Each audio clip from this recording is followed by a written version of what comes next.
बस्तियां तो यथावत रहेंगी। बस प्रावधान ये है कि जहां की जमीन मिल जाएगी संबंधित जगह के लोगों को रोजगार मिलेगा, उसमें प्रावधान रोजगार प्रावधान है।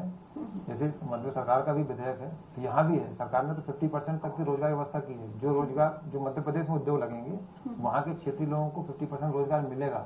हालांकि इसका पालन सख्ती से नहीं हो पा रहा है, लेकिन ये प्रावधान रहता है।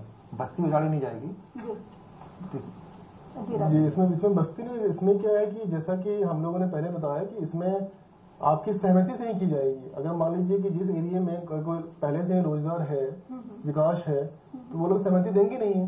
इसमें सबसे अच्छा जो क्लाउज लगाया गया है कि 70% लोगों की सहमति चाहिए। तो अगर वहां पर पहले से रोजगार है, पहले से विकास है, तो आप सहमति देंगे नहीं। इसलिए जो अधिग्रहण करना है हमें वहां करना है जो पिछड़ा इलाका है। अगर मान लीजिए किसी लोगों के पास रोजगार नहीं है, अगर हमारे पास जमीन है वो बंजर है, ऐसे पड़ा हुआ है, तो उससे अच्छा है कि हम अधिग्रहण करके आपको रोजगार दे रहे हैं। कई राज्य सरकार ये इन्होंने किया है कि आपको जमीन के बदले सरकारी नौकरी दी जा रही है, और उनका सख्ती से पालन नहीं किया जा रहा है। और एटलीस्ट इसमें आपको ये तो हो रहा है कि आपकी जो बंजर भूमि है उसके बदले आपको रोजगार हो रहा है। 2 रोटी की आपको घर में आपका चल रहा है, आपकी रोजगार जो है वो चल रही है आपकी। तो सबसे पहले ये सहमति है, और सबसे पहले ये कि आपका सिचुएशन क्या है वहाँ पे, आप देने के लिए इच्छुक है कि नहीं है।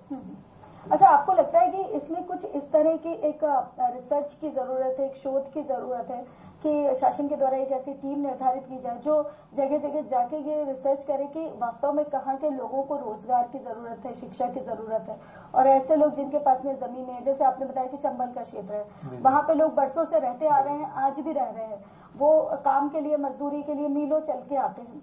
तो क्या इस तरह का कुछ रिसर्च वर्क हो सकता है जो कुछ अच्छे रिजल्ट जिसमें सामने आए कि वहां पर यदि हम उद्योग स्थापित करते हैं तो वहां के लोगों के लिए भी फायदा है, जमीन का सदुपयोग भी होगा, और साथ ही हमारे देश में विकास की ओर बढ़ सकेगा।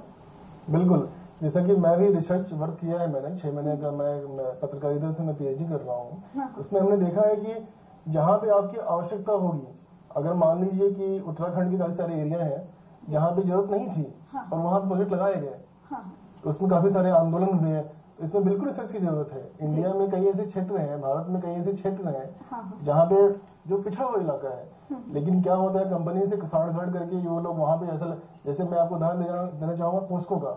उड़ीसा में भी पोस्को एक कंपनी थी, साउथ कोरिया की, सबसे बड़ा प्रोजेक्ट लगा रहा था इंडिया का, लेकिन वो ऐसा लगा रहा था कि वो वहाँ पे रोजगार था, विकास था, फिर भी वो लगा रहा था। तो मिली भगत नहीं होनी चाहिए, और जहाँ पे आवश्यकता है वहीं पे होनी चाहिए। अगर मान लीजिए पोस्को उड़ीसा में लगा के कहीं वहां लगाता जहाँ जरूरत है, तो रोजगार होता, विकास होता, पर जो अंदर की जो मिली भगत है उससे थोड़ी दूर होनी चाहिए। हाँ, ये बात सही है कि इसमें आमतौर पे जो कंपनियां आती हैं वो मिली भगत सांठगांठ से ही आती है, सांठगांठ से क्षेत्र के लोगों का ध्यान रखा ही नहीं जाता। और वैसे होना ही चाहिए कि कंपनी कोई आ रही है तो उसका रिसर्च पहले हो कि यहाँ की जरूरत किस चीज की है, और ये कंपनी लगेगी, यहाँ कितने लोगों को रोजगार मिलेगा। ये आमतौर पर होता नहीं है ये। पर मुझे लगता है कि भूमि अधिग्रहण विधेयक में पारदर्शिता रहेगी और उसका फायदा किसानों को और आम लोगों को मिलेगा। राजीव जी और दीपेश जी, आप दोनों का ही बहुत बहुत धन्यवाद आज की इस चर्चा में हमारे साथ शामिल होने के लिए। मित्रों, भूमि अधिग्रहण विधेयक देश में काफी समय से बहस का विषय रहा है और चिंता का भी विषय रहा है, लेकिन ये वाली बात बिल्कुल सही है कि इस विधेयक के आने से एक और जहां हम विकास और किसानों के अधिकारों के बीच संतुलन स्थापित कर पाएंगे, वहीं हम बहुत आगे भी बढ़ सकेंगे और भारत को फिर बहुत आगे तक लेके जा सकेंगे। इसी आशा और उम्मीद के साथ हम आज का ये कार्यक्रम यही समाप्त करते हैं।